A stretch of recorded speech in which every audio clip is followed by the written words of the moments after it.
My story. Well, my career journey began back in middle school, DJing in my local hometown, North Miami. I then began recording music at the age of 18. By the age 21, I had a spiritual awakening experience.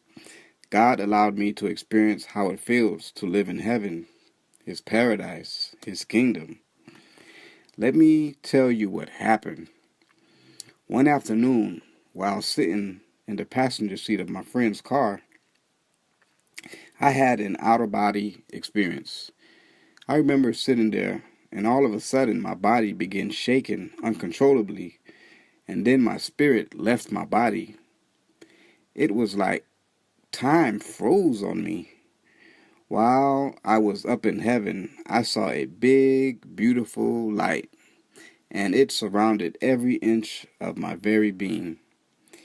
It was like a burst of love energy flowing through my soul. I call this place Loveland because it was filled with unconditional love.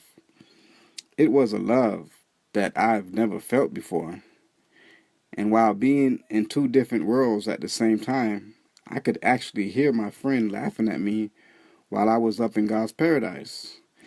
And after my spirit returned back to my body, I opened up my eyes and told my homie, "I love you, man." I've never told any friend, and not even family members, that I love them. That's when I knew that this experience was real, very real. That experience instantly changed my life. That day was the beginning of my love journey for God, myself, and for others. And ever since that day, I've been having many other more spiritual encounters. God also let me experience hell, and that place was scary. I remember demons pulling on my spirit, trying to drag my spirit out of my body. I called out to God for help, and He rescued me as soon as my spirit was almost totally out of my body. Those demons were pulling on me hard, but God rescued me from the torture.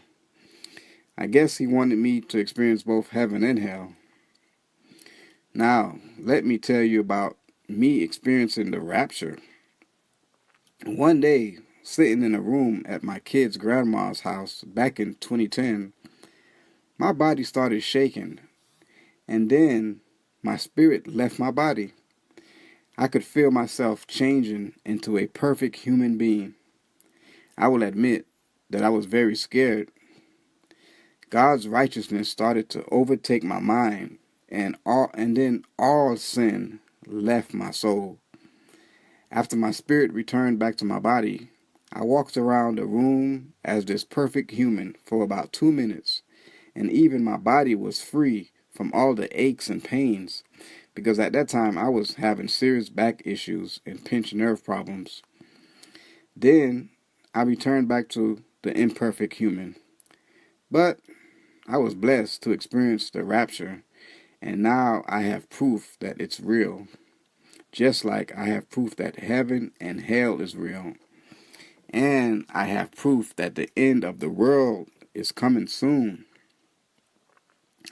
Because back in 2002, God allowed me to experience Jesus' second coming. One night, I was in a deep sleep, and all of a sudden, I heard a loud thunder. I got up and walked straight to the window as if I was in some sort of trance. And I remember saying, "He's here. It's really over." And then I snapped out of that spiritual vision, and I noticed that it wasn't raining at all.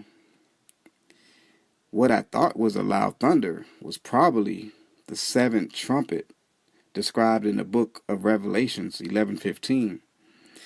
It is the last trumpet to blow before the arrival of Christ. I've had many out-of-body experiences, and even now, whenever I feel a strong presence of love touching my heart, I slip into an out-of-body experience that sometimes scares people whenever they see and hear me experiencing this heavenly gift. I don't know why God chose to have me to go through these experiences, but I'm grateful for the experiences.